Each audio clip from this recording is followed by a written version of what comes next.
Good morning students, and welcome you all in online study classes of Sky International School students. Now today I am going to start SST, and in SST first I will teach you geography. Okay, so all of you open page number 104 for lesson number 1, environment in its totality, पर्यावरण इसकी संपूर्णता में. ठीक है, today we will start this chapter. All of you take your pencil, and now I am going to explain the chapter and you all just be with me. Okay, let's start. Environment and its component. ठीक है, पर्यावरण और इसके विभिन्न जो components हैं उनके बारे में हम इसमें पढ़ेंगे कि हमारे पर्यावरण में कौन कौन से कंपोनेंट्स आते हैं. Environment refers to everything that surrounds us and influence an organism or living thing.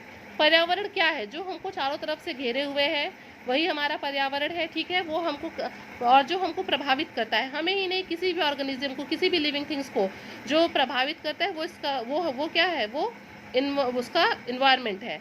We see around us a human made environment and natural environment. बेटा इन्वायरमेंट जो है वो दो तरह का होता है, एक तो मैन मेड इन्वायरमेंट होता है और दूसरा नेचुरल इन्वायरमेंट होता है. ठीक है, the human made environment includes infrastructure like roads, buildings, factories, bridges and settlements. Beta, students, I want to tell you that the meaning of human made environment means man made environment. जिसको भी इंसान ने बनाया है, जैसे कि infrastructures कौन से आधारित संरचनाएं, जैसे कि रोड है, बड़ी बड़ी बिल्डिंग्स हैं, फैक्ट्रीज हैं, पुल हैं और other settlements. Okay, it includes the activities, creations, behaviours and relationship among the human beings. इसके अंतर्गत ये सारी चीज़ें भी आ जाती हैं. Things under the non-living category include matter and energy like water, air, soil, rocks as well as temperature, humidity and sunlight. Students, जो non-living category है, things under non-living, जो चीज़ें non-living category में आते हैं उसमें क्या include, क्या क्या चीज़ें उसमें आती हैं? matter and energy, द्रव्य और एनर्जी, ऊर्जा. क्या क्या? जैसे पानी, हवा, मिट्टी, पत्थर और उसके साथ साथ ताप, आर्द्रता और सनलाइट भी. Collectively they are called the physical और abiotic components of environment. इनको हम क्या कहते हैं? इनको हम जो है भौतिक कंपोनेंट कहते हैं, फिजिकल कंपोनेंट्स और एबायोटिक कंपोनेंट्स. ठीक है, ये नॉन लिविंग्स हैं. ठीक है, द बायोलॉजिकल और the biotic components of the environment include plants, animals and micro organism. जो हमारा बायोलॉजिकल कंपोनेंट है, जो हमारा बायोटिक कंपोनेंट है, उसमें कौन कौन सी चीज़ें आती हैं? Plants, animals and microorganism. Students, we can say in one line that all the non-livings are abiotic or physical components and all the livings are biological or biotic components. Okay, now come on the next paragraph. There is an interdependence of the two components, the biological and physical. कहा जा रहा है कि यहाँ पे एक दूसरे के ऊपर दोनों आश्रित हैं, इंटरडिपेंडेंसी है इन दोनों के बीच में, दोनों एक दूसरे पर निर्भर करते हैं. जो बायोलॉजिकल फैक्टर्स हैं, कंपोनेंट्स हैं और फिजिकल कंपोनेंट्स हैं. The biological environment depends on the physical environment for its various needs. जो हमारा बायोलॉजिकल इन्वायरमेंट है, जो हमारा बायोटिक कंपोनेंट है, वो बहुत सी चीज़ों पे, जो पर्यावरण है वो हमारा वो अपनी बहुत सी आवश्यकताओं के लिए फिजिकल इन्वायरमेंट पे डिपेंड करता है. The physical environment sustains the biological. ठीक है, जो हमारा जब क्या कह रहा है, the physical environment sustains the biological. जो हमारा फिजिकल इन्वायरमेंट है वो हमारे बायोलॉजिकल इन्वायरमेंट को बनाए रखता है. The two interact with one other in the biosphere exchanging matter and energy. ये दोनों एक दूसरे से कहाँ इंटरैक्ट करते हैं? बायोस्फीयर में. और वो क्या करते हैं? एक दूसरे से एक्सचेंज करते हैं मैटर्स एंड एनर्जी को. Okay students, group of plants and animals depend on each other for shade, support and food requirements. मतलब बहुत सी चीज़ों के लिए, बहुत से नीड्स के लिए ये दोनों एक दूसरे पे डिपेंड करते हैं. जैसे शेड के लिए उनको, मतलब उनके घर के लिए, छाए के लिए और खाने के लिए और भी अदर चीज़ों के लिए वो दोनों एक दूसरे पे डिपेंड करते हैं. The system in which the physical and biological elements jointly operate is known as the ecosystem. इसी को क्या, जिस मतलब कह रहा है कि जिस सिस्टम में ये फिजिकल और बायोलॉजिकल कंपोनेंट्स जो है एक दूसरे में मिलते हैं, इसी को हम क्या कहते हैं? इकोसिस्टम. इकोसिस्टम मीन्स पारिस्थितिकी तंत्र. The growth and life in an ecosystem could be depend on the physical condition like sunlight, temperature, rainfall, elevation, soil and slope of the land, to name a few. अच्छा बेटा, ये हम कह सकते हैं students कि किसी भी इकोसिस्टम में पाए जाने वाले किसी भी जीव जंतु प्लांट्स का जो ग्रोथ एंड लाइफ है वो कैसा होगा, it depends on the physical condition. ये उसके फिजिकल कंडीशंस पे डिपेंड करता है कि what is the amount of sunlight, what is the temperature of that place, ठीक है, वहाँ पे पानी कितना है, मिट्टी वहाँ की कैसी है, तो इन सब पे वहाँ पे जो है वहाँ का ग्रोथ और लाइफ डिपेंड करता है। We may use the term biomes for describing the different ecosystems on the basis of their plant and animal life. Different ecosystems को जो है उनके प्लांट्स एंड एनिमल लाइफ के अकॉर्डिंग हम बायोम्स के रूप में बायोम्स कह के हम उसको डिस्क्राइब कर सकते हैं। Children, you can see this picture, in this picture clearly it is shown that atmosphere, ये हमारा जो है वायुमंडल है, हाइड्रोस्फीयर जलमंडल है, लिथोस्फीयर ये हमारा स्थलमंडल है, और इसको डिस्क्राइब करने के लिए जैसा कि यहाँ बताया गया था बायोम्स, अगर हम इसमें से ले लेते हैं कि कैसा वहाँ का लाइफ है प्लांट्स एंड एनिमल का, तो हम उसको बायोस्फीयर कह के या बायोम कह के हम उसको वो कर सकते हैं। Ecology is the science that studies the inter relationship between the various life forms and their environment.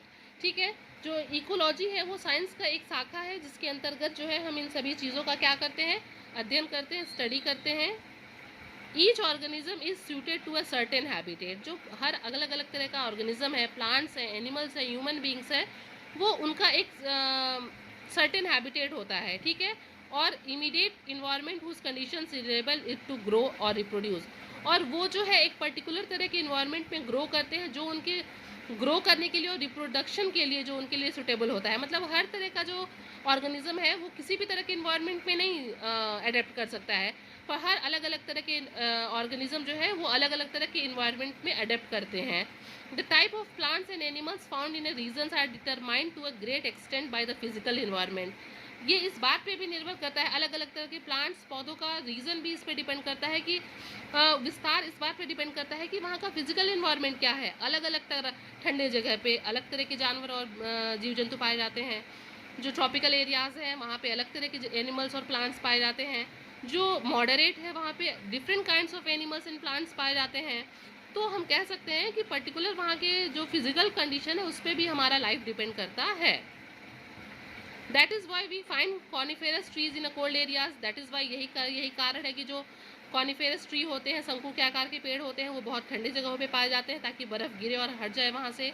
And broad leaved vegetation in areas of heavy rainfall and high temperature, जहाँ टेम्परेचर बहुत ज़्यादा होता है और बारिश बहुत ज़्यादा होती है, वहाँ पे हमारा चौड़े पत्ते के पेड़ पाए जाते हैं। Polar bears and reindeers are found in a very cold region. ये जो है फर वाले जो जानवर हैं वो बहुत ठंडे जगहों पे पाए जाते हैं। While giraffe and zebras are found in the tropical grasslands. ये जो है ट्रॉपिकल ग्रासलैंड्स में पाए जाते हैं। चिल्ड्रन, ट्रॉपिकल ग्रासलैंड्स का मतलब हो गया हमारा उष्णकटिबंधीय घास के मैदान। ठीक है, आइए अब यहाँ पे एक पिक्चर दिया हुआ है जो एक इकोसिस्टम का पिक्चर है, इसको आप ध्यान से देखिएगा। इसमें सब तरह की चीज़ें हैं। सन है, यहाँ पे सनलाइट देता है प्लांट्स को।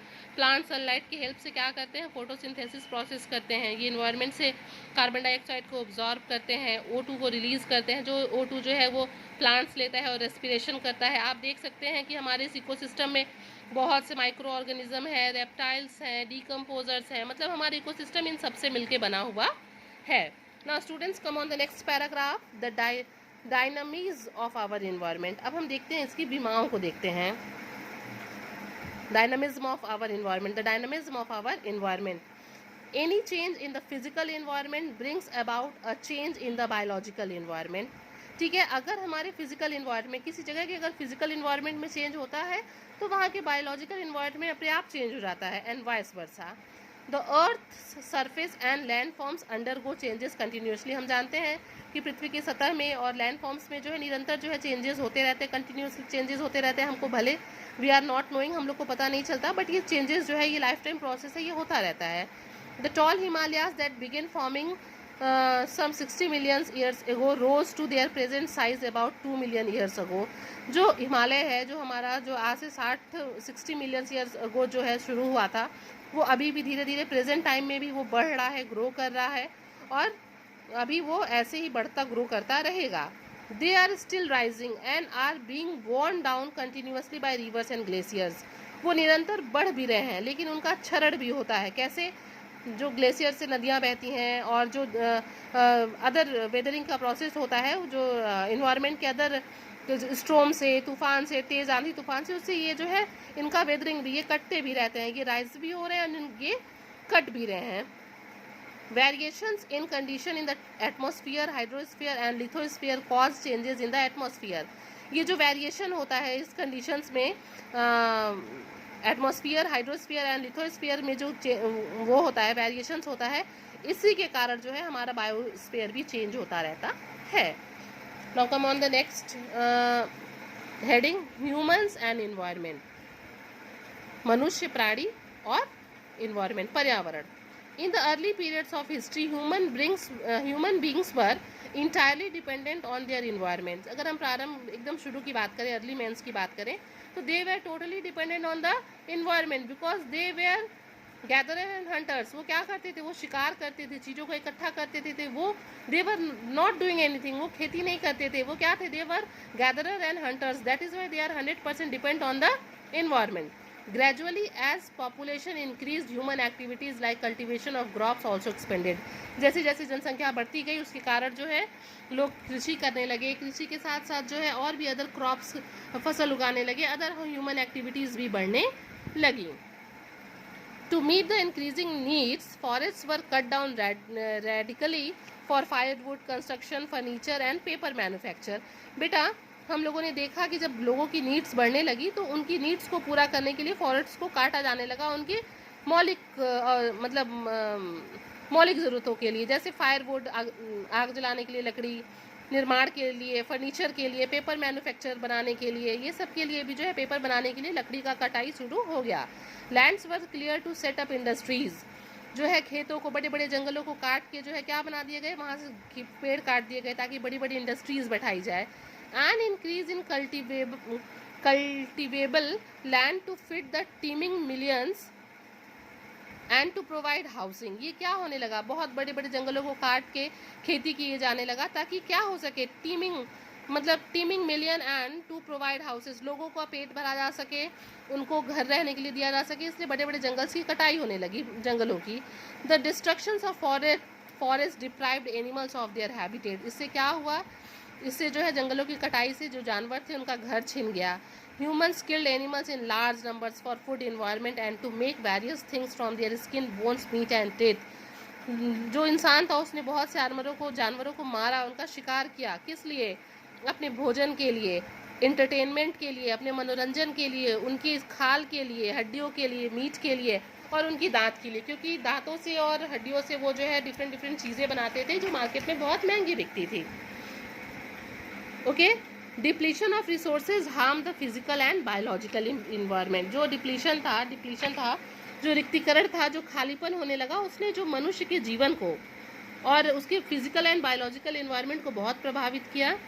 Human beings over use the earth's resources indiscriminately without taking adequate step to counter the dangers involve in doing so. इंसान ने बिना सोचे समझे कि हम जो भौतिक चीज़ें हैं, जो पर्यावरणीय चीज़ों हैं, उनका जो बिना सोचे यूज़ किया, उन्होंने कभी नहीं सोचा कि इसका हमें भविष्य में क्या खामियाजा भुगतना पड़ेगा।